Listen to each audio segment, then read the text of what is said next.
Hi, and welcome to the 2 Minute Warning. I'm your host, Perry Busby. 2 Minute Warning is brought to you by the West Side Gazette newspaper. One of South Florida's oldest African American owned newspapers. And my co host is the publisher of the West Side Gazette, my friend, Mr. Bobby Henry. Bobby, how you doing, my brother? Good evening. I am terrific and getting better to my host, Perry Busby. I like to hear you when you do that. It's all good, man. I'm just glad to be here. So we seem to be on a roll again, Perry. This is the second show in a while. So, and I'm glad to be here. Hello, everybody. Mm-hmm. Yeah, glad to be back, man, and glad to be heard. Yeah, as they say. Yeah. And so what's been going on, man? Keep us up to speed on what's going on. I mean, we man, Perry, COVID is still the number one culprit out there, if you would. And now children are they say children are at a lower risk in getting COVID. Right. Yeah, but what does that really mean? It's still, what does that mean?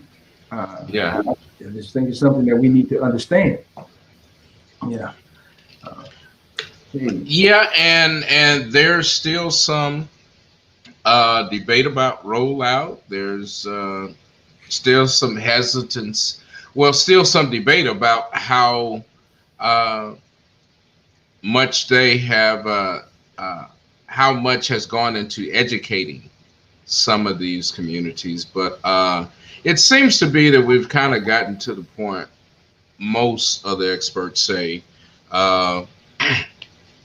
it's just that some people just haven't been able to fit it in. Some people, for whatever reason. So I see now that they are trying to make it available to where people are. I don't know. I think there's many solutions. We just got to keep trying. And it's football season, right? It's so right. Yeah. So you would think that even those professionals who should know better, concerning this, but yet still we have a couple of issues that have occurred as it pertains to athletes in this COVID-19 situation. Oh wow! Among those, I know at least one. Well, and that's not football. Of course, it's basketball. But tell me about the football, because I hadn't really heard about it. No. I was just trying to lump the sports all together. So right.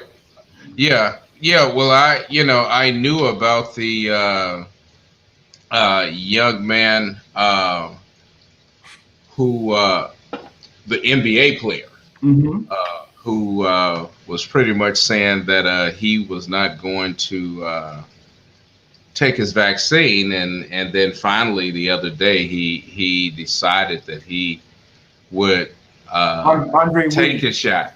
Andrew Wiggins. Yeah. And of course, he tried to connect it to Kareem Abdul-Jabbar. Said, well, he understood that if these athletes are talking generational wealth, that health is premier in that, and so being able to play is important. And so, how do you make those decisions? Help a lot of these young people and some older people just aren't getting good information. And so how do we address that? And Perry, I think the addressing, if you will, with any impact or would come from seasoned athletes, in this particular situation. So to have Kareem Abdul-Jabbar come out with his letter, kind of scolding and educating and uplifting this young man at the same time. It's going to take the veterans, man, who know better, to really grab the bull by the horn and say, let's have this conversation. Right. So, yeah, which was great. I mean, and even LeBron took a little heat in the news about his stance or maybe a lack of it. And again, I think it was an educational moment uh, because LeBron was pretty much saying, well, he didn't want to get into it, and and that it was a private issue. And Kareem even stepped up then and said, no, I mean, if your body is giving off germs, that's no longer personal. That's public. Good point. In a different vein, but misconduct as well. What about those 18 NBA players who were caught up in a insurance fraud situation? What about that, man? What do you got to say about that, Perry? Well, that's the one I said I hadn't heard about it. You were telling me about it earlier, and I just happened to see a breaking news about it. 18 players? Man, 18 ex-NBA players charged in a $4 million healthcare fraud scheme. Come on, man. Wow. Come on, man. Come on, man. And really? There were a couple of things that stood out for me. Number one, I think the brother, what was his name? Let me pull it up. Well, there was one brother who allegedly had a claim for getting crowns and root canals in his mouth. Lord knows I may be able to use that. But he said he was in California at the time getting this dental work done while he was playing basketball in Taiwan. I'm sorry. Yeah. What? Yeah, exactly. Oh, wow. And the player that initiated this was the brother. Oh Lord, and I'm trying to find his correct name. Williams. Last name was Williams. Yeah. The alleged scheme started. The charges were lodged because Williams tried to frighten a co-defendant into paying a kickback by impersonating an employee from the health plan administrative side. So the brother Williams. Wow. Yeah. Well, look, man, if y'all ain't gonna pay me, we went into this thing to to get some money, and I set it up. But now y'all don't want to pay me. I'm sorry, man. That is crazy. Come on, man. A lot of these players were journeymen. They played on several different teams. Right. Yeah, but it's still a sad case. Yeah. No matter. Again, we need our seasoned vets, athletes to have a conversation with these young boys. Yeah. So, what do you think about speaking of seasoned vets and talking to these young men? And it's also been in the news now more than ever. I mean, now you're seeing HBCU news make some headlines, and primarily it's been around Dion. But Dion has made some interesting comments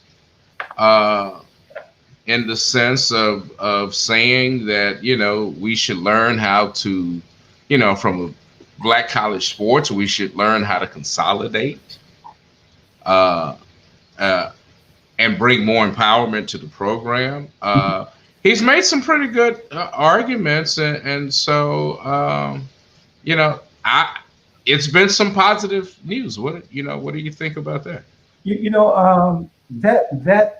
That situation, the former NFL players coming back to coach at an HBCU. Now, I'm not sure if I haven't there. I don't know of a graduate of an HBCU that played NFL ball that has come back. How do I say this? The players, the coaches that are there now come from PWIs, predominantly white institutions, to come back to coach the HBCUs. I'm all for giving the best you got to get the best that we need. I'm for that. But I'm also concerned of the mental anguish or the mental complexities that come with that. You know, I don't want to be, I don't want to go too deep, but I want to go Right. deep to understand that Yeah. there comes it comes at a cost. You know, there's a cost associated with this when this happens, and it occurs not only on the football field, but it's broadened to Right. the classroom, the educational components of this. Right. Uh, Right. you know, Yeah. maybe I mean, which predominantly white institutions have been doing for years, and so again, it becomes a that talk about equity, and also how do you make the best of your own sweat equity. mhm, Uh, but I'm glad we're talking about this because man, we've got a lineup tonight mhm. to really talk about HBCU athletics as a whole, and we've got some exciting guests who I think can really help shine a light on the discussion and enlighten us about Okay, this. okay, okay. Well, let's do it then, man. Let's just bring them on. Let's have a conversation. Okay, Mhm. okay, I'll let you go first. Okay. Well, there's a gentleman that I wanted to introduce. I don't know if he's back there yet or not. I know he had a prior engagement and he was coming on. He shares some of the same principles, some of the same four Mm, cardinal principles that a couple of our guests share. So let me do this. Let me bring on a former high school coach and a collegiate coach, uh, Virginia Union, Delaware State. Uh, who has ventured out and created a 501c3 to address issues that would enlighten athletes in the classroom, as well as bring in outside businesses to support this cause. So, if you would, if we could have Dr.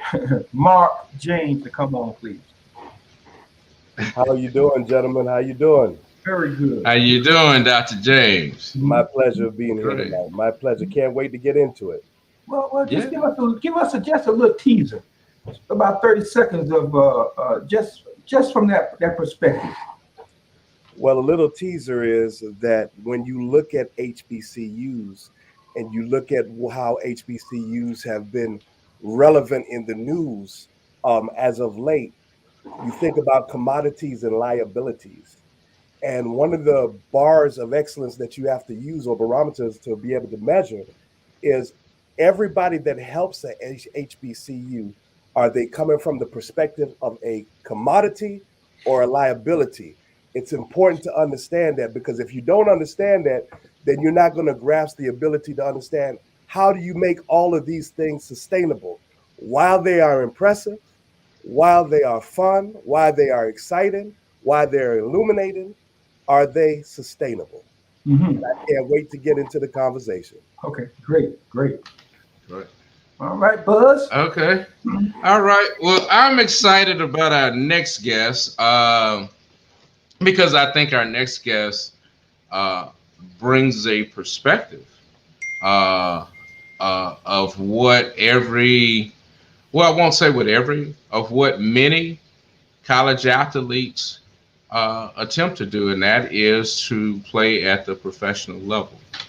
Our next guest has done that. He's seen college from the business side. He's seen it at the business level. But most importantly, my good friend Jerry Ball, who is a uh, former three-time All-Pro defensive lineman, a Lombardi Mhm. finalist, an Outland Trophy finalist. Uh, he's played with the Detroit Lions, the Minnesota Vikings, Oakland Raiders. He's played with many of the players that from college and in the pros that we still call legends, and he is one of them in my eyes. And without further ado, my homeboy Jerry Icebox Oh, What's up, Buzz? what's How up? you doing? Hey, man, appreciate you guys having me on. And I think there is a real conversation that needs to be had from a couple different perspectives, and I've had this discussion with a number of people. So I'm ready to get into it because the sustainability is the real word in all of it. And I think when we look at cultural differences as it relates to the private right institutions, you're going to deal with structure. You're going to deal with, the way that we support programs, and numbers make the decision. When you talk about the commodity side, we got to understand intellectual property, branding, and in terms of the collaboration, that's been a struggle. And I'll tell even some of my experiences that I've had trying to help practice. Okay. Our next guest, is Mr. Robinson. Has he made it backstage? I know he had another engagement and was coming on. Not yet. Okay. So Perry, bring on. It's Mr. Robinson is not. He hasn't made it on in the back room yet. Okay. So. Yeah. Our next guest, I had the pleasure of meeting, talking about the Pvil Hall of Fame. That's when I met our next guest, Dr. Kenyatta Cavil. Dr. Cavil is a prominent voice on the business and leadership HBCUs, and a specialist on the HBCU sports culture paradigm. He is also the author of Early Athletic Experiences at HBCUs, the creation of conferences. He at one time he had a podcast where he kept us up to date on SWAC news and HBCU sports news. And I'm looking forward to meeting him again, Dr. Kenyatta Cavil. Thank you. Thank you for being on. Great introduction, and let's get it on.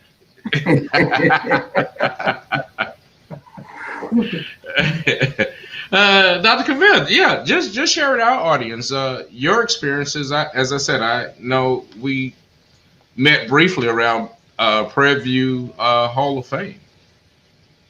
Yeah, I've been studying in some form or fashion HBCU sports and the culture, as I like to call it, from a bigger picture, actually, the sporting HBCU diaspora for nearly 20 years now. And so I do it both from an academic perspective of trying to make it make sense with my colleagues out there in various ways. And then I'm fortunate to be a practitioner of it. So I do consulting work with HBCUs, work with coaches, ADs, commissioners about the business side of it so they understand better, as Dr. James said, about the commodification, liabilities, branding, marketing. What does that look like? How do we deal with our cultural nuances from our perspective, but do it in the governance structure in a lot of ways so we can make things work and try to be the best we can in terms of moving forward. Okay. In all fairness, Sylvester Robinson, former high school football coach in Dade, Broward, and Palm Beach County, has produced some winning teams. His last stint in the school system was as an assistant principal. Nunnie is about all of our ages, and he's experienced some technical difficulty in trying to understand and master this technology for he to come on. So if we could just engage in the conversation until Mr. Robinson figured out, we'll be all right. He's also a Tuskegee graduate, and he shares again some common threads with the three of us on this panel. So don't get scared. We here. I'm interested, Coach James. You wrote an article, if I'm not mistaken, "Sold to the Highest Bidder." What was the name of it? And what was that? Give us a brief synopsis of what that was about. So, "Sold to the Highest Bidder" was an article that was based on the bloodbaths that HBCUs face every year when financially, especially our FCS programs, are faced to play larger PWI programs. Mhm.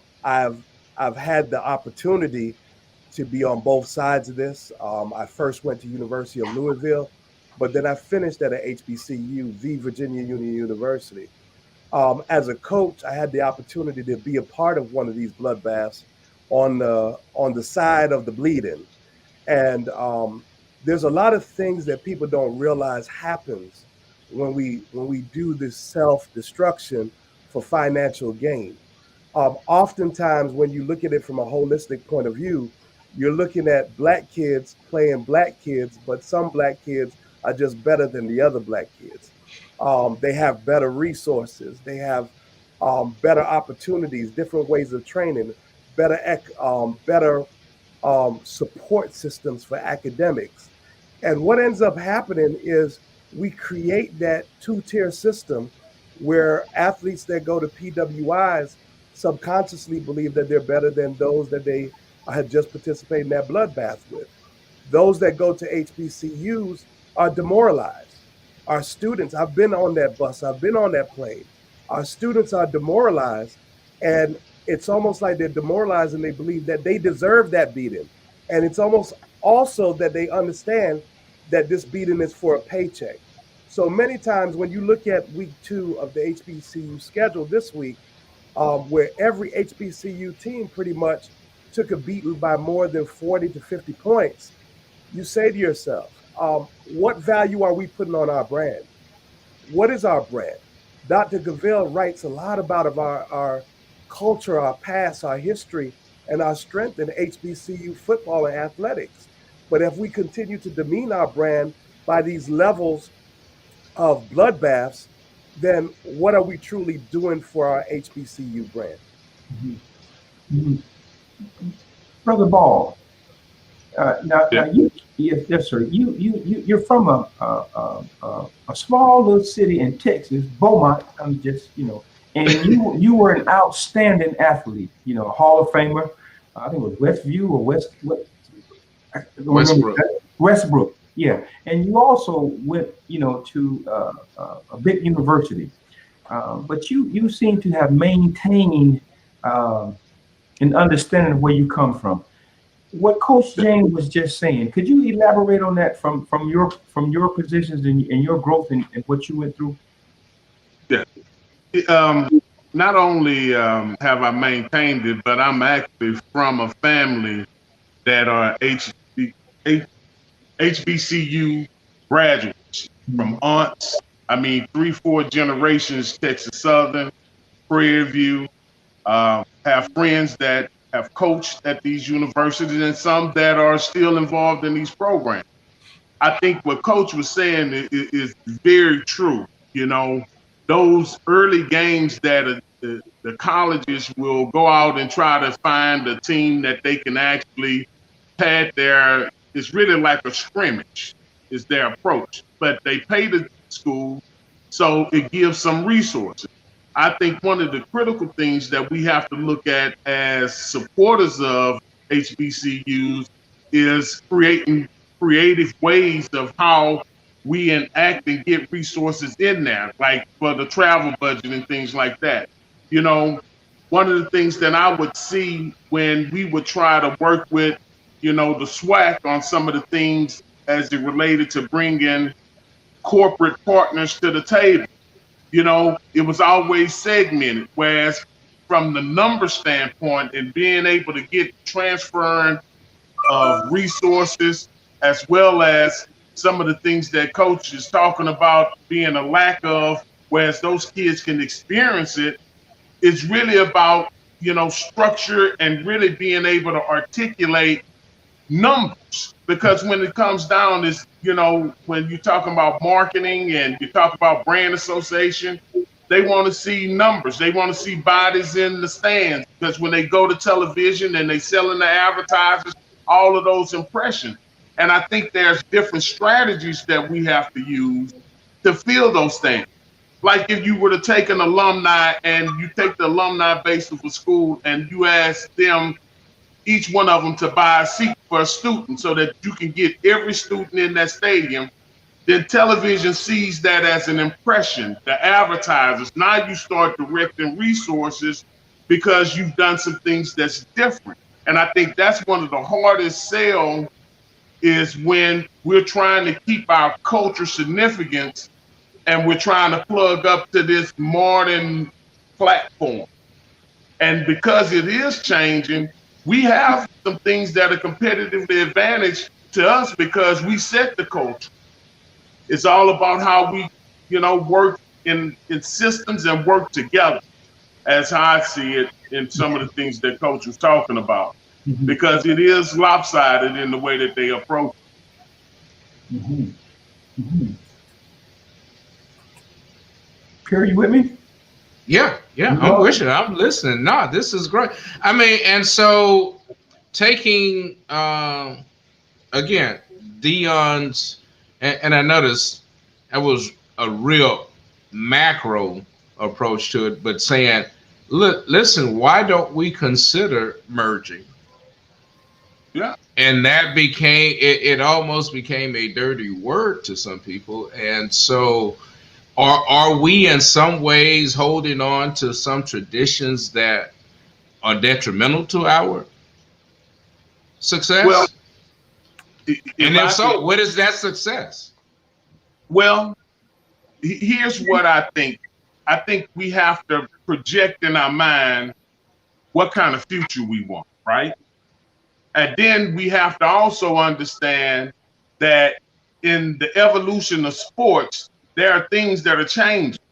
And some of the things that we're talking about has to do with the things that are the history that we've standing on, but we also want to build a future. And to be able to take what Dion is saying, that's how the numbers can assimilate so that we can build the structure. You see, sometimes I feel in our particular community, we get territorial, and we get territorial in personal things, but we get territorial in ideology that we don't hear that there's an opportunity for us to maybe do different, but also better, that moves us forward. There are some things that we have to keep and maintain just from a historical significance, just so that we can make sure we tell our own story. But we also should be able to design the future and understand that when you're talking about the platform like YouTube and this podcast and stuff, these are new paradigms. And just like in sports is evolving. These different mediums are coming in there. There are different ways that we can attach to it. But I think what Dion is talking about is coming from a PWI or seeing an institutionally driven sport as a business. There are some business fundamentals that need to be put into the SWAC, not saying that they're not, but they're not executed collectively. The NFL wouldn't be the NFL unless they would speak as one voice, and that's what they do.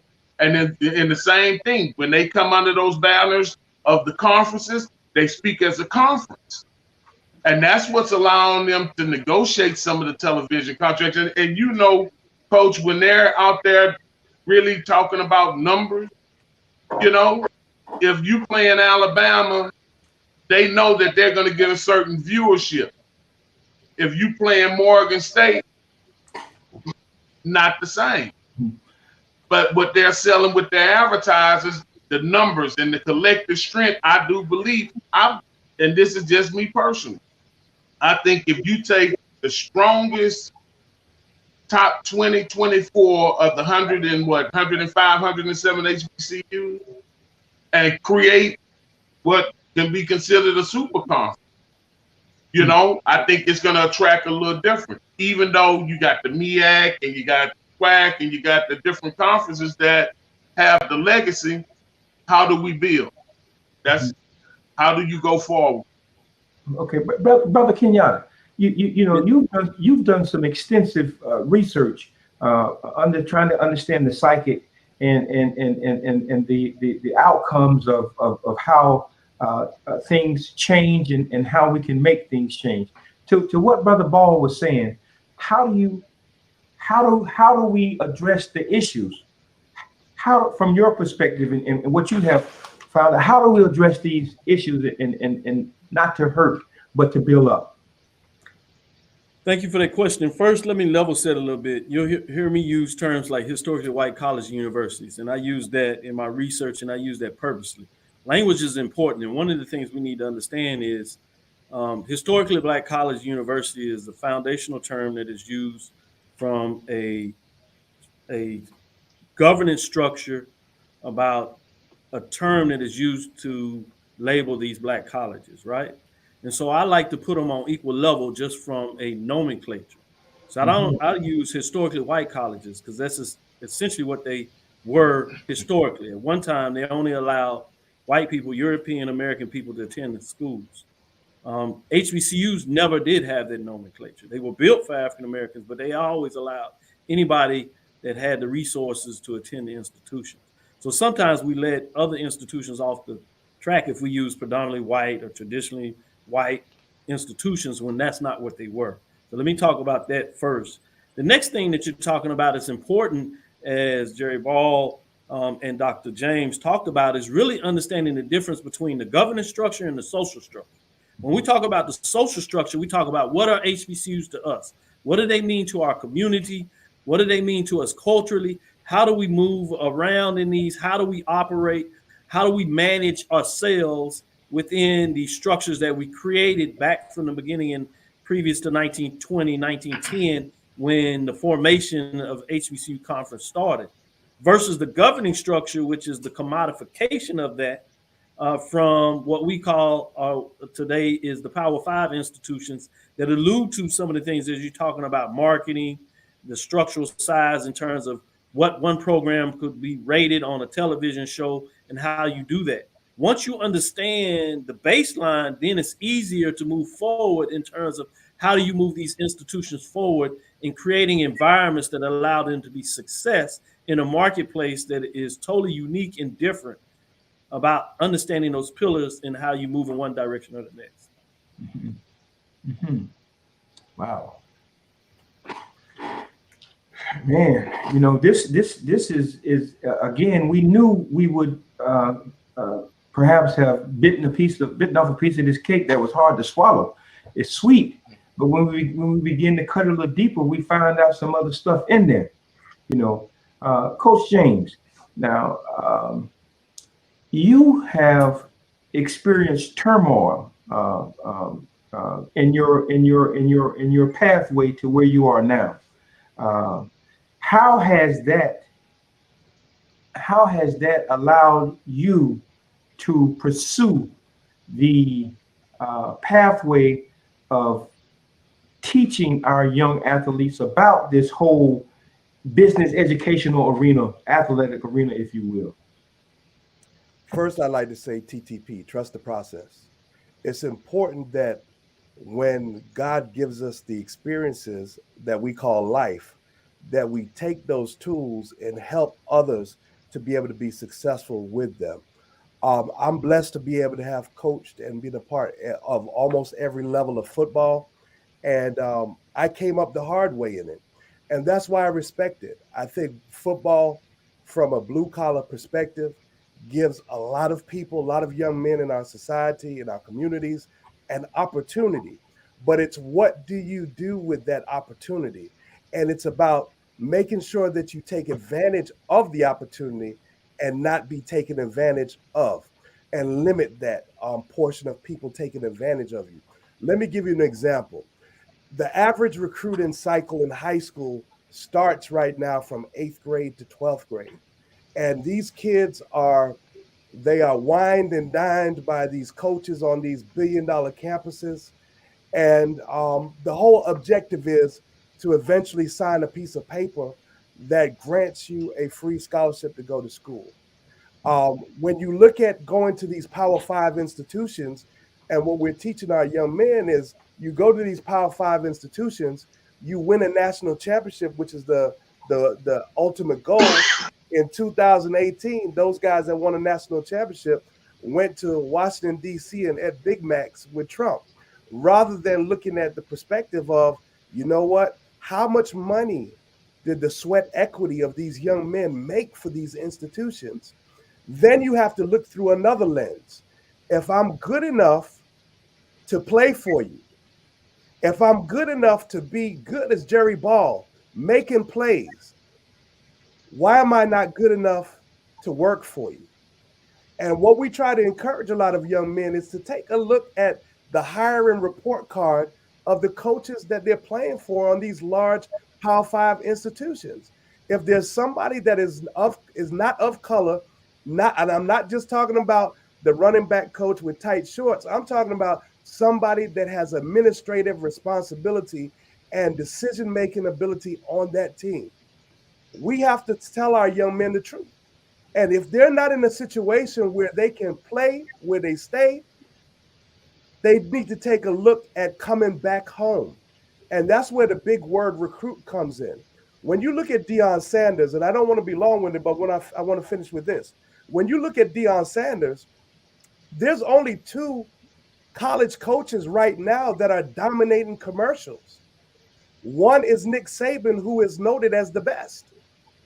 And the other is Deion Sanders representing Jackson State University. Tell me what branding can do and how branding can change the outcome. And it's important that we teach our young men this, that if Jerry Ball played at Texas Southern, Jerry Ball would have still been one of the best defensive linemen to play in the NFL. We have got to believe in our brand, but we've got to preach it. There's a word that I end with, 2 words that I end with: customer service. One of the things that we are guilty of in HBCU land is we don't put preference on customer service, and we get a bad rap. But every other culture imitates the HBCU culture. Yep. So now you see colleges from all around trying to imitate our halftime shows, try to be as we are. So I just want to say that we need to teach our kids there's an importance of customer service, but HBCUs are a place where they could feel at home and they could grow and be successful. Brother Ball, you biting at the chops, man. Come on. Man, listen, he's hitting some things, and you know, one of the things, the irony about my whole scenario with HBCUs is that I wanted to go to Grambling. Mm-hmm. Grambling never called me, Mm-hmm. never offered me, and I wanted to go to Grambling, so I was already catching it in my house because I wanted to go to Grambling instead of TSU. Mm-hmm. All right, but what Coach is saying as it relates to the players and where the kids are now, I mean, with these changes that just have come about with the NCAA as an example, where players now can receive monetary benefit and things like that. During my day, they didn't allow us to work. And, you know, I went to SMU, which is a whole nother story. We got the death penalty because anyway, but with the way that it is today, Mm-hmm. I would say that we have to teach our kids first what branding and intellectual property really mean. And the parents is included with that. Because, you know, in these systems, like you're saying, from the 8th grade until the 12th grade, they are tracking these kids from the 8th grade. They getting their size, they're getting their grade. I can call a couple people with some camps now, and he can tell me in the 10th grade, 11th grade, who the best running backs are in the country. All in this 5-star, 4-star piece, but it's collecting that data. So there is a really data part of it that we need to make sure our kids are getting in terms of information, so that when you look at a kid that's in college now that just signed, what was it, the quarterback, or one of them signed like $800,000 worth of benefit. Coach, you had mentioned like what money did they make? I think that now that paradigm is changing, but also the recruiting process, like you said, in a recruit, you know, gone are the days where, you know, a college will bring in 10, 12 scholarship athletes. Now they're going to this transfer portal and to junior colleges. So now where they might have brought in 16 freshmen, they're only going to bring in 8 because they're going to get others from other schools. So it has changed. So a lot of kids, and I've watched my nephews and others, you know, sit there and they're talking about the letters that they've gotten. And eventually, once those scholarships are gone, you're out the window. So kids need to make their decisions earlier. But as a community, we need to understand the economics and truly what intellectual property is so that we can make sure our names are attached to the right type of companies and that people come to us in a way that can be held accountable.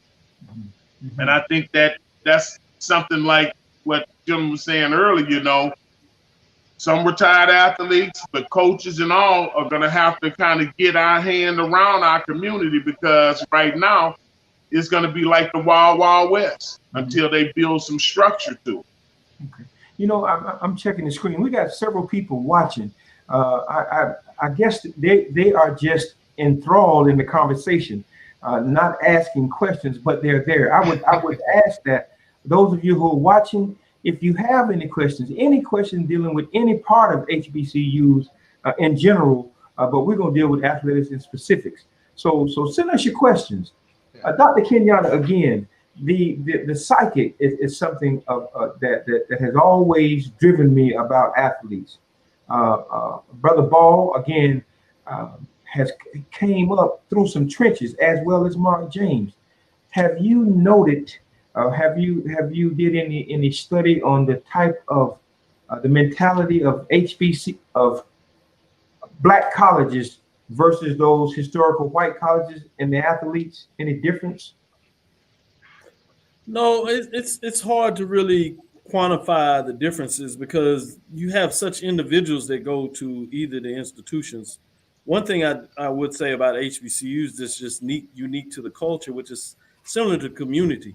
We're always a part of that community surrounding. So oftentimes you see folks that leave HBCUs come back, and we see it in terms of specifically homecoming games, and also you see it in terms of what we call HBCU football classics. Mm-hmm. And it's unique from the perspective that it is an environment that is socially constructed of African Americans mainly in this environment. And so they celebrate each other. You don't necessarily have that same framework with historically white colleges and universities. And the biggest thing that I'm trying to set up here is to say being different is not deficient. And sometimes if we're not careful, we talk about the differences as is their deficiency. Students have certain environments that they thrive in. So what I try to communicate to young parents is really figuring out what is best for your child in a given environment. You have some individuals that go to historically white colleges like Jerry Ball and have very great levels of success because they have been mentored in an environment. I think it's great to hear that he was surrounded by individuals that were graduates and alumni of HBCU. So there was a community. So he was in a great environment where he could thrive at a historically white college. Everybody doesn't do that. So if you're not careful and you go to an institution that you're not prepared for, whether it's academically or socially, you can deteriorate in a quite fast manner. So those are some things that I really tell folks to think about. The other thing that you really is important to look at it, as Jerry spoke about also, is talking about understanding your brand value. When students come into my class as a freshman, when I'm talking about sports marketing, it's not only talking about an athletic marketing, but to understand every student here, you are a brand. And you start building that brand immediately. And in this hyper social capitalistic society where we can talk to people and create our own shows, immediately it's important to understand your brand. And once you start understanding your brand, you can associate the brand value with that.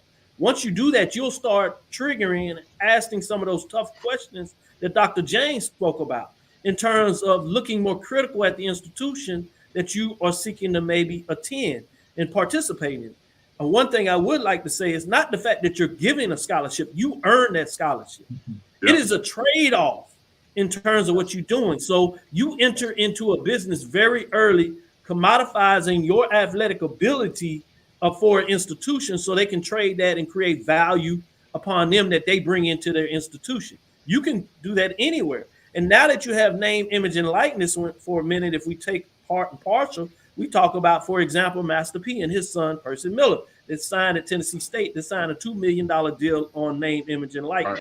Right. I think at some points it's probably easier to commodify yourself at HBCU because it's directly connected to a culture that is driven by commodification, good and bad, but it's there. So you need to understand that. And also attending in historically white colleges, they like to father you, if you would, meaning that they want the parental connection, right? About controlling so much of you in a lot of environments. So they'll say that this is not necessarily good for the institution. So they may not allow you to have a certain name, image, and likeness, which is not necessarily likely at an HBCU some different ways. So it's really important for us to get to the ground framework of understanding some of these basic components of building each other and how we start to cross-brand each other. So the last thing I will say here, because we talked about Coach Prime, as he likes to talk about, call itself, right? And that is one of the biggest brands out there. If you take it back for a minute, there was a point in period of time when prime time, Deion Sanders was on the same economic platform of Michael Jordan. Just think about that. One of the most popular athletes out there in terms of his brand. And he was able to stay at a high level. So when he connects to the SWAC, which is a recognized brand, right, across the country, specifically in the African-American community, and you talk about some popular institutions, Jackson State, right, FAMU as they expand into the conference. Jerry Ball was talking about Grambling State, one of the biggest brands out there, regardless when you talk about that G. Texas Southern and Prairie View that I'm directly connected with and graduate. It becomes important to understand how these brands cross and elevate each other, right? So it's almost like a business transaction when you talk about the expansion of these institutions. So really the last thing I want to really expand on is understanding the value of an institution and the value of an individual. Sometimes we don't get it, and we talk too much about individuals and thinking that you have an individual responsibility, but you are joining an institution. So you are commoditizing yourself to help to build the wealth of this institution versus build the wealth of a Black institution, because in this country, it's pretty much separated in two frameworks, the white institutions and Black institutions. Of late, we've expanded that to some degree, but just work with me through this process as we go through it. So once you start to understand the levity of what's going on, it can create a different framework of how you operate moving forward. Okay. Can I say one thing that I think goodwill is also one of the fundamental things in our community that we haven't been able to institutionalize in the way that others have. And I give you an example. You know, we have buying power, but if we take it and coordinate it through the HBCUs, I tell you, we can go to many brands and command some things, because if we just do a buying campaign that just say, everybody in the SWAC on this day, we're going to go to Target and buy Crest toothpaste. I promise you, if we put those numbers across that register, they're going to view it as being a viable investment. Why? Because we've already proven that we've mobilized people, but we've taken the goodwill and turned those dollars that they're using for merchandising and redirecting it in a goodwill way versus going sell ads. And that's part of the things that we have to learn how to do, just as, you know, institutions inside the HBCUs. It's taking that goodwill, because like you said, that G is recognizable all over, from the Macy's Day Parade all the way to, you know, what Eddie Robinson and those guys have done. And earlier when you was asking about a guy that had graduated and came back, Doug Williams, he left and came back and coached at Graham. So he was one.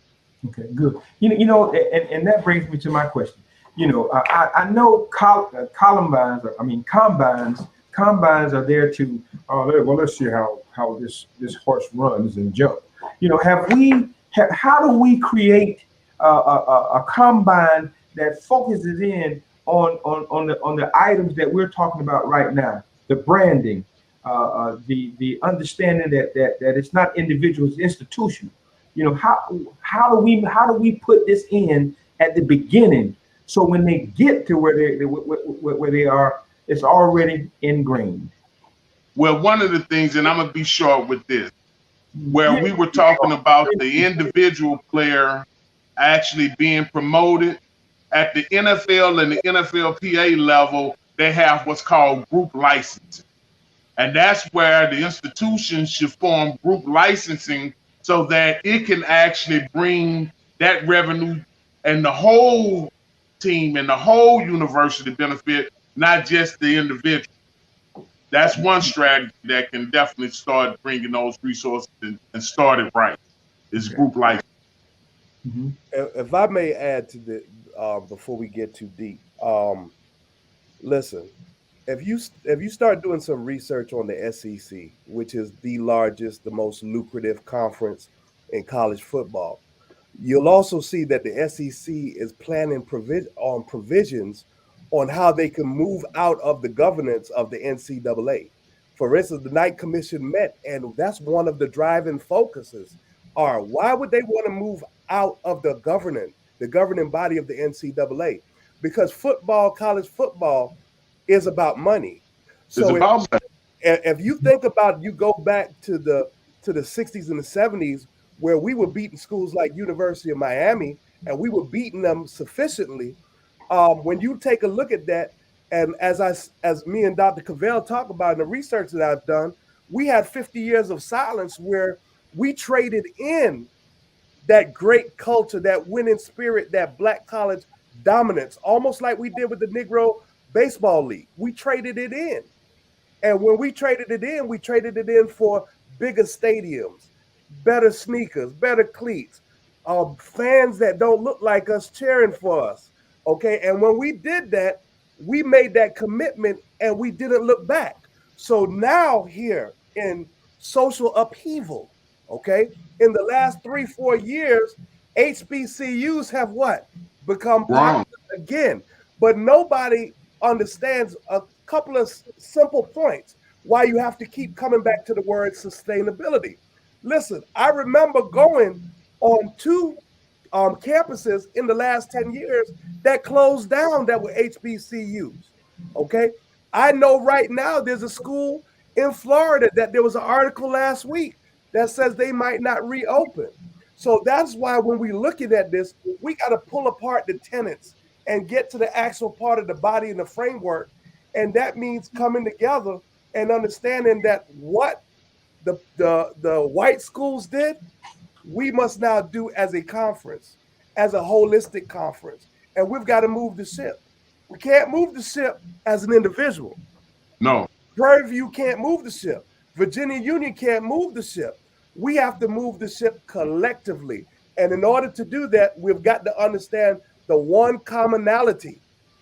The one commonality is when you could not go to University of Miami, you went to Bethune and Fam. When you could not go to these schools in the SEC or go to Clemson and sit on the hill where the blacks had to sit on the hill and watch the game, guess what? We went to South Carolina State. We went to Virginia State. So that's when you talk about bringing the brand back, we have to realize we never really lost it.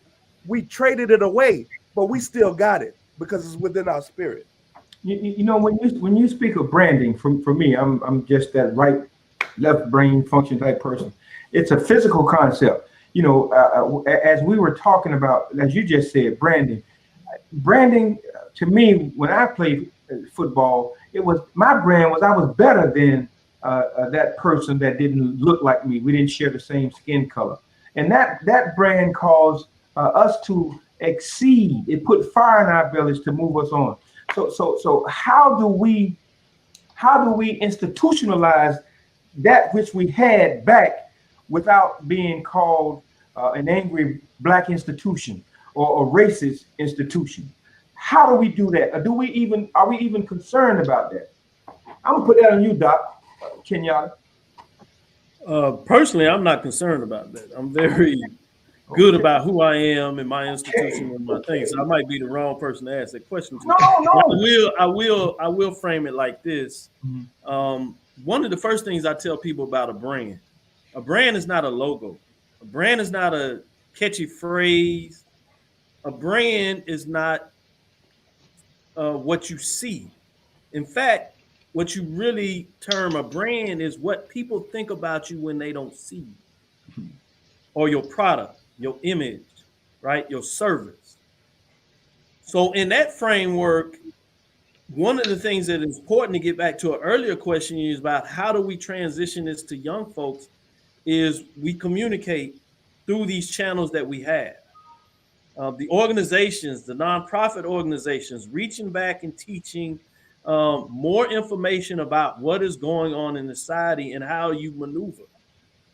And we can't wait till folks get to high school or college to think that you can talk to them and teach them then. Too much of things are ingrained in them. It's not saying it's too late, but that is a very late stage to try to provide the information that we're talking about now. So the earlier that you can start, the better. And so you have to find avenues to teach individuals first the structure of the system. Because I would push back just a little bit on Dr. James and say that the SEC has already left the NCAA when they fought with the other Power Five to get control of their own rights. Now the NCAA, the only thing the NCAA does really for the Power Five is a governance structure of rules. And they have even pushed back on that. They're changing that now. So they don't even control that in terms of football. So they've left that long time ago. So the SEC is on a whole different track in terms of understanding the power of what they have. But one thing about the SEC is important to understand what they are doing and how they do it, because now it allows you to make a fundamental decision. Do you want to copy some of the processes they're doing, which are ingrained in terms of maybe your social structure, which can be beneficial, but also you need to understand the governance structure that you can't copy because it will be a detriment to what you're trying to do. So it's very important to study others, just like you go into a football game or a basketball game, right? You have plays, you study the other team for what they do in a framework. You also need to study your opponents, and that's the term I'm using here, because there is money that you're trying to shift from one organization to another. And so you need to understand the structural system of how, as we said earlier and again, is to commoditize yourself about obtaining some of those rights financially so you can increase the viability of your institutions and therefore your program. Okay, we have a question from one of the audience.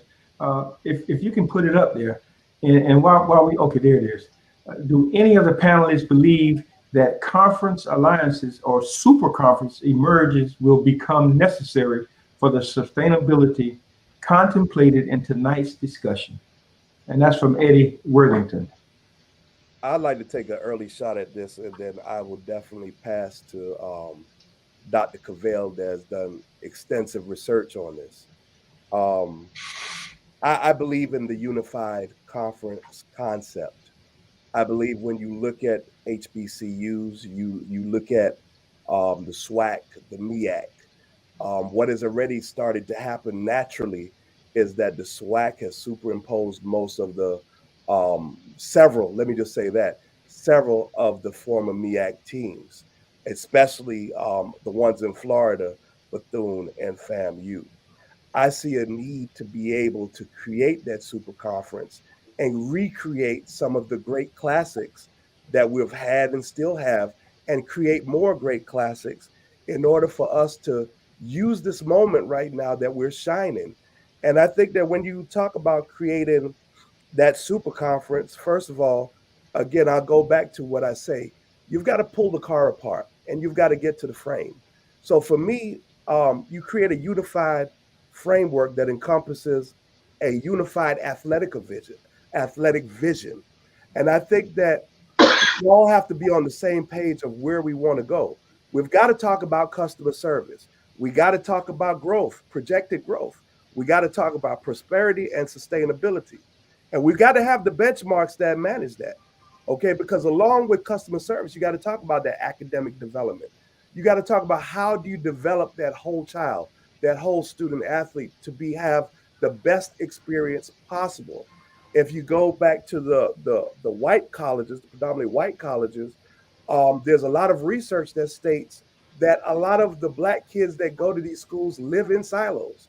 Outside of playing at the institutions on the game field, they don't really have much of a social inclination to the campus. So I would say I am full support of a unified conference. It is easier said than done, but it's definitely something that we can control our own destiny. Mm-hmm. Anybody else? Yeah, I would add that in terms of conference alliances, I think that is certainly necessary, without a doubt, that you must have conference alliance. We see it at every level. That's the only way that you can go back to the fundamental question of the show is sustainability. You must have conference alliance in terms of whatever works. Oddly enough, we've seen the CIAA, the SIAC, the two HBCU Division II programs that had a form alliance. When they decided to shut down their programs at the Division II level, and they were one of the first programs, whether they were historically white or historically Black in terms of conferences that shut down, they did it as a joint statement. They talked to each other and decided. So that's an example of conference alliance. But there needs to be more of that in terms of scheduling opportunities that create unique rivalries that exist.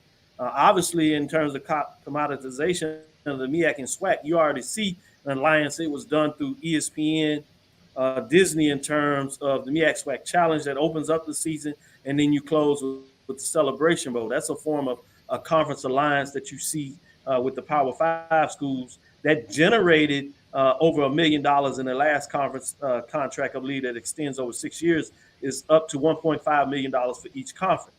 That's significant in terms of the alliance of two conferences come together to give you an example of generating revenue.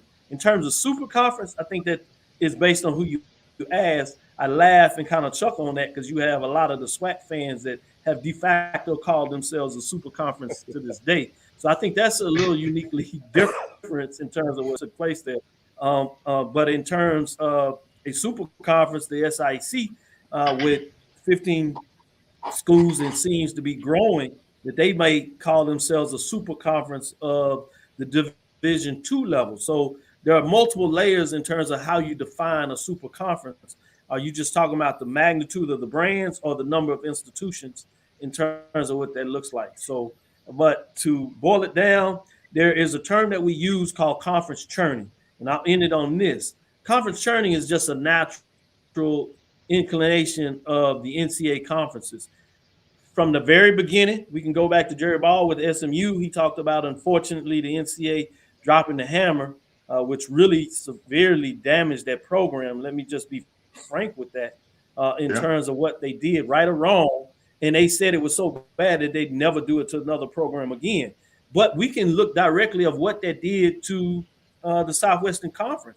It killed the Southwestern Conference. Yeah. Now, there are other things that help move that forward in terms of the television framework and how that was probably eventually going to happen, but certainly that sped things up.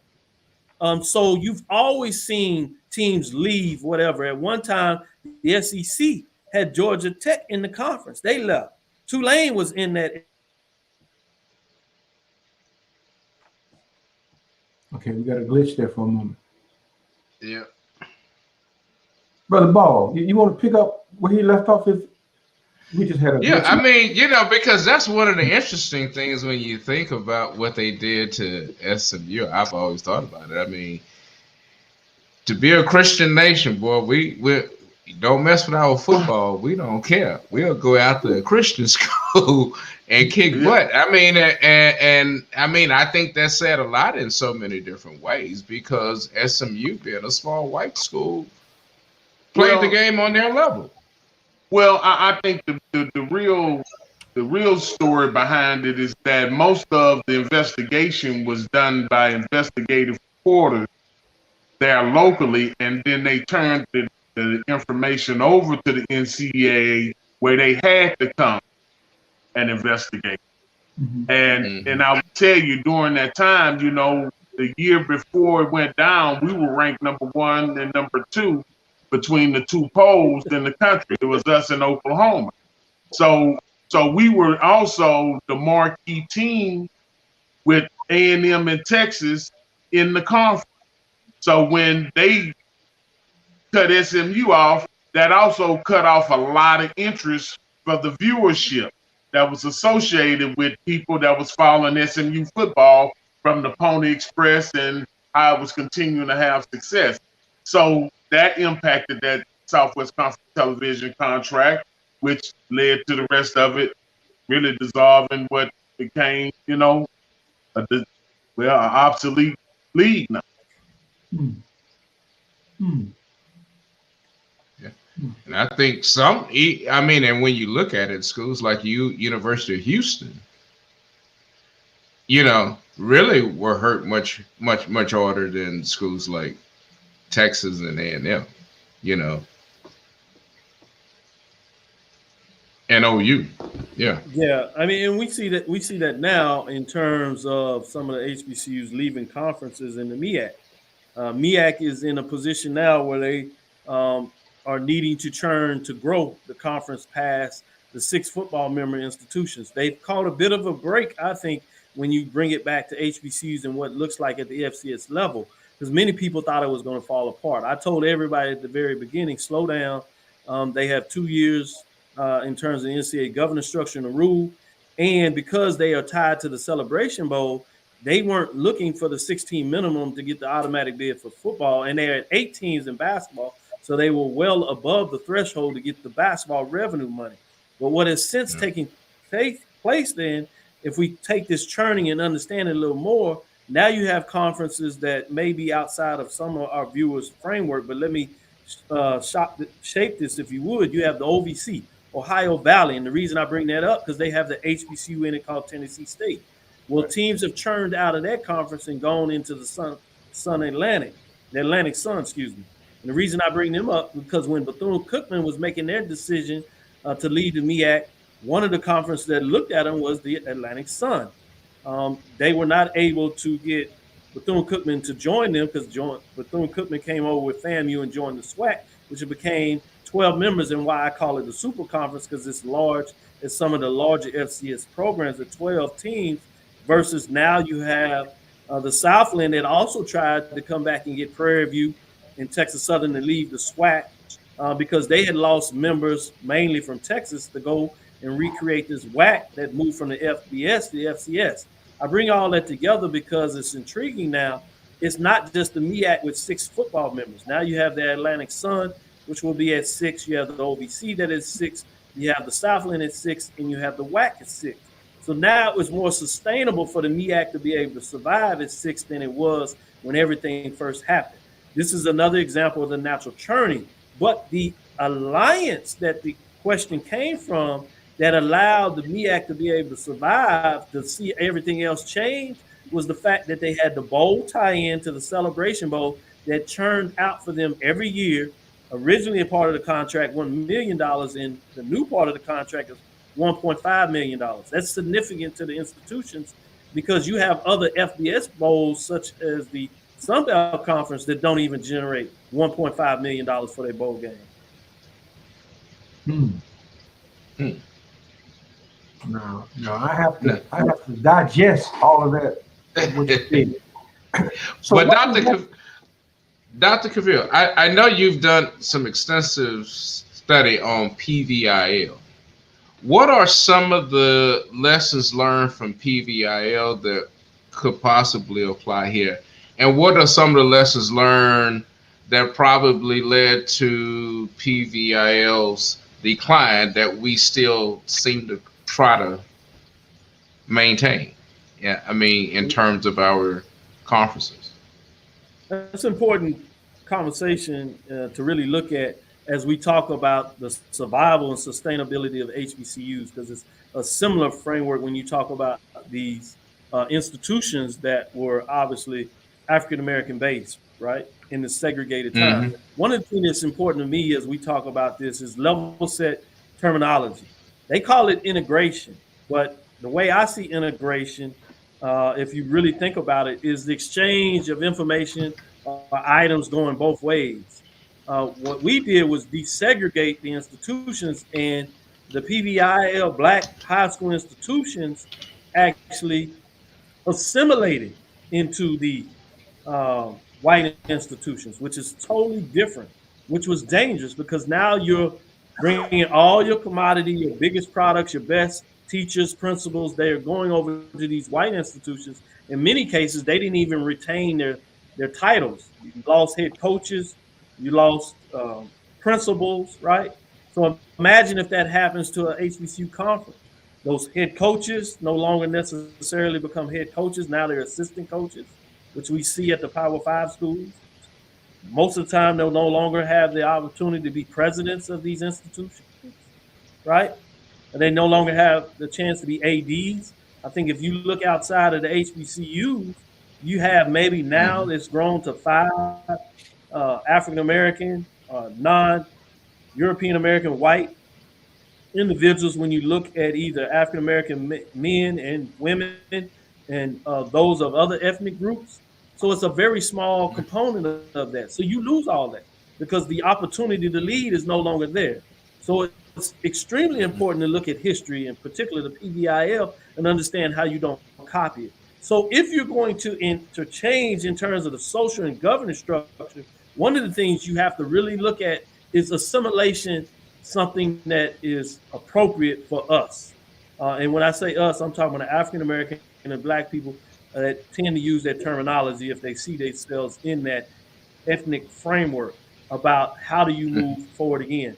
That contextually is important to understand the difference between desegregation, integration, and assimilation. And what we did in the past was assimilate. We sent our best and brightest to these other institutions. Yeah, if I could take this moment right here, I know Brother Ball has to go, so if we can get a closing comment from him, you know, and this is one of our illustrious Omega Psi Phi fraternity brothers.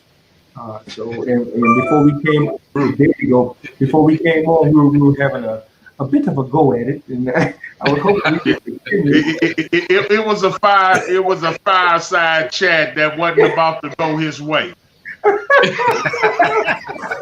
It's all good. You know. Hey, but listen, I really do appreciate, you know, sharing the time with you guys, and I do believe that there is a viable way to actually move forward HBCU. I think at the end of the day, you know, we're going to have to be creative, and we're going to have to change the paradigm on how we support the programs, not just the class, but the week in, week out games. We're going to have to change our pattern and go to those games just like we go to the classic, so that we can also show that we support our own. That's an important thing. But good luck to everybody, and I'd like to say thank you for having me on. Thank you very much. Thank you very much, Brother Ball. Thanks, Box. Thank you, brother. Yeah, All right. thank you. I really appreciate the fact that you let this man Alpha Phi Alpha fraternity member join the good brothers of Omega Psi Phi. I didn't know this was that type of party. You know, you see, That's dangerous. That's dangerous, man. but Doc, I this is what it's all about to me. You know, if we don't rally in our beliefs and our cause to understand that it unifies and bring us together, you know, we're gonna lose it. You know, and that's the same. No doubt. Yeah, no doubt. Yeah. Now, I was trying to find a way. How do we bring women athletics into this conversation? I didn't want to negate or to allow that to be a misunderstanding of this being a sexist conversation, because it's not. Our concern goes both ways. So can you help me bring that into the conversation, Doc? Yeah, I go back a little bit to the history, and that's why it's so important to understand that history. HBCUs were at the forefront of providing women opportunity. Sometimes we did take missteps where we didn't do it as well as we probably should. But if you talk about the early days in terms of Tuskegee University, they allowed women to participate in sports very early. Part of that was because women demanded the opportunity to participate, and we didn't necessarily have the governance structure that we see now, where there was a need for people to talk about women couldn't play. That was a European thought process, if you allow me to frame it in that way. And the connection with Tuskegee that is so important is the athletic director that was there that created this fair that allowed women, high school teams, in college to come down there for an event in terms of track. Actually went and coached at Tennessee State under the legendary coach there that brought us the Tiger Bells at Tennessee State. So there's a connected history and tissue that we need to understand. So yes, it is extremely important for us to make sure that this conversation talks about women and the equality and equity of the sporting participation. So one of the unique things that we see, for example, with the SWAC with the 12 members is volleyball sport played by women, and how that is unique to the sport, and how they are also getting more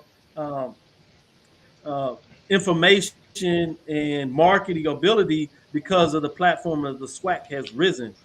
So it's important to have that context about making sure that there is a shared space, right? Yeah. Not a cutout space, but a shared space between men and women in athletic contests. And we have always done that very well at HBCUs. We just have to keep it. Okay. Yeah. And speaking, I mean, and even before Coach Prime at Prairie View, Coach Cynthia, forgot her last name. Cooper. Cynthia Cooper. I mean, she propelled that program with her presence and stayed there for a while. No doubt. And now she's over at Texas Southern, coming back and building it up. So yes, she has risen the game of women's basketball at Prairie View that was non-existent. And it helped the competitiveness of the league.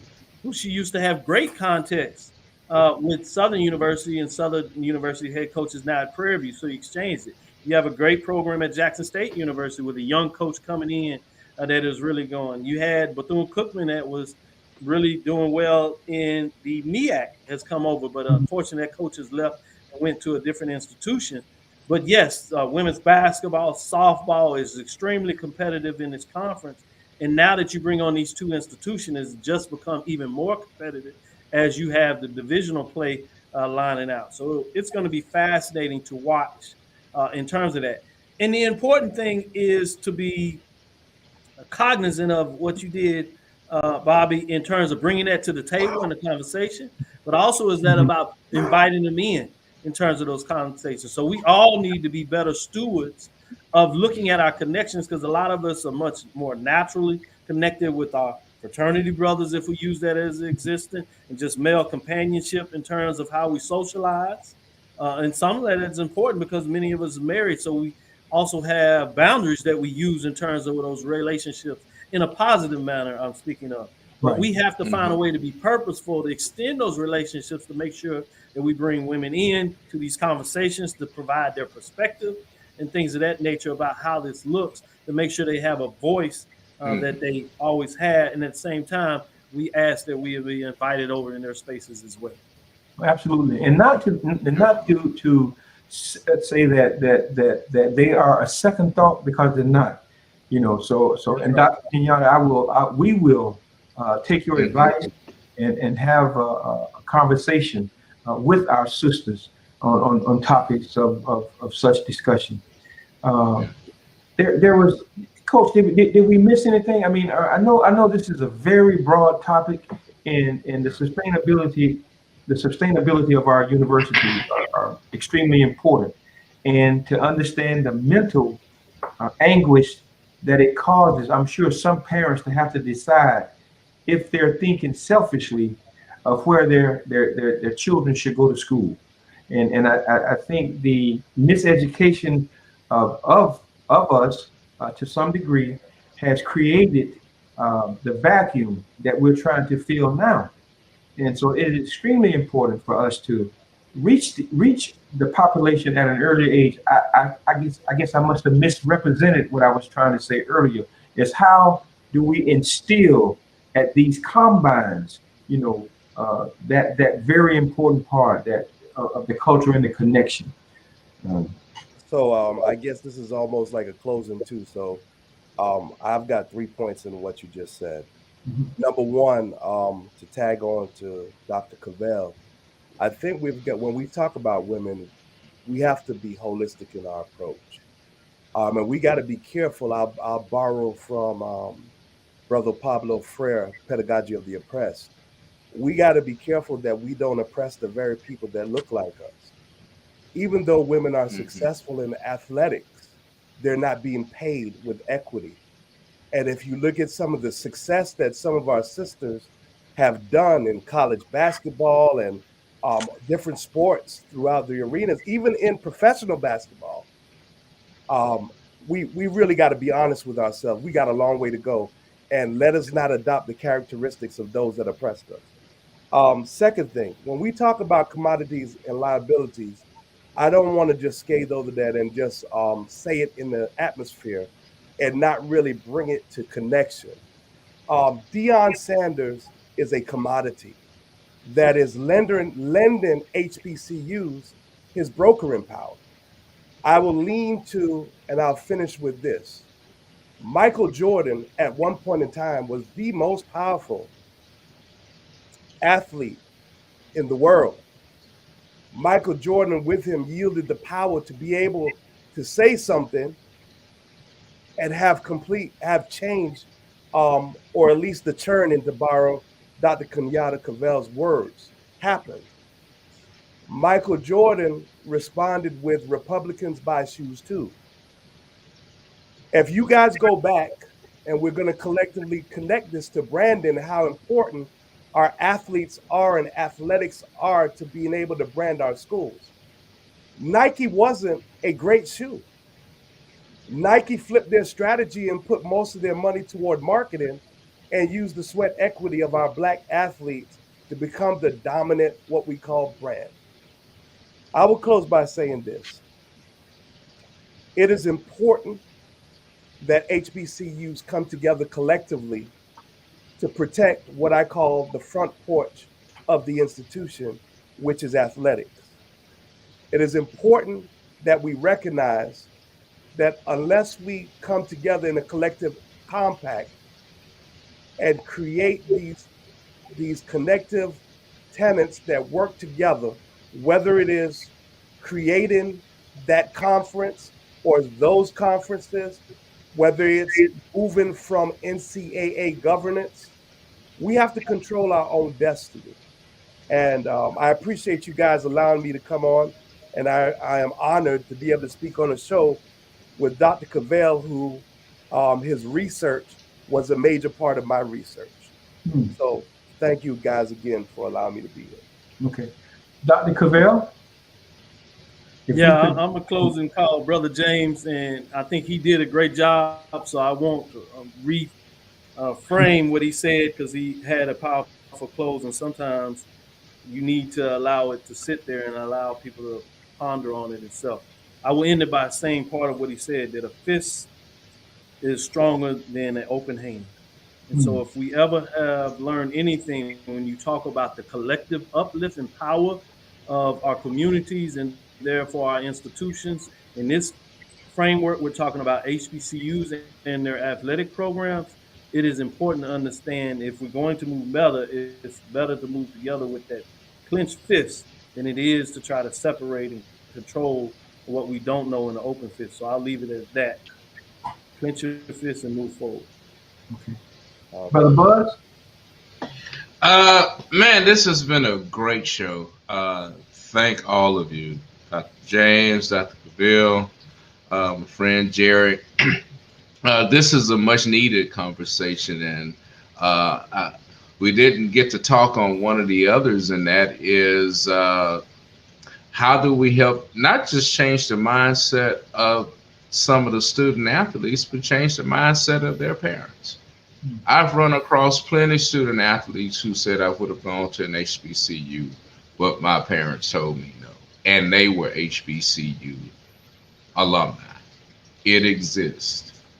And we, you know, and that's one of it. And we have to begin to really listen to our kids on this. It's not always them who are looking.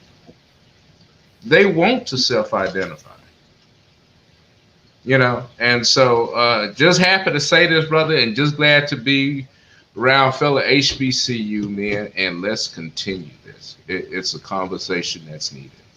Yeah. I too want to say thank you all for all that you've exposed us to, and what we will continue to learn. I do appreciate the concept of the closed fist, and I'm just so wonderfully thrilled. There are Black men who understand what it means to be Black men, and to respect and show respect for our Black women. I want us to envision, if you will, what has been a negative concept of crabs in a barrel. I've always believed, since I was crabbing from a young boy, that the crabs in the barrel syndrome is not one where the crabs pull each other down. It's one where they create a bridge and hold on to the one at the bottom to give them a chance to come up. So let's change the narrative. Also, the blacker the college, the sweeter the knowledge.